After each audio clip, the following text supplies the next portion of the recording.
Mtazamaji, nayo Israel inazidi kulipua makombora katika eneo la Gaza huku mapigano kati ya nchi hiyo na kundi la Hamas yakiingia siku ya 6. Israeli imeunda baraza la dharura za kuweka mikakati ya kukabiliana na Hamas, ikiarifiwa kuwa zaidi ya watu 1200 wa Israel wamefariki.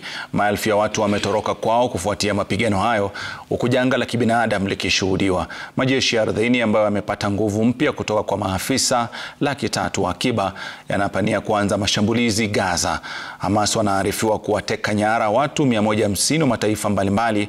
Afisa mkuu wa Palestine Liberation Organization, Jenerali Hussein al-Sheikh, amesema kuwa rais wa Palestina Mahmoud Abbas ameratibiwa kukutana na waziri wa masuala ya kigeni Antony Blinken Ijumaa wiki hii. Abbas pia atakutana na mfalme wa Jordan Abdullah mjini Amman.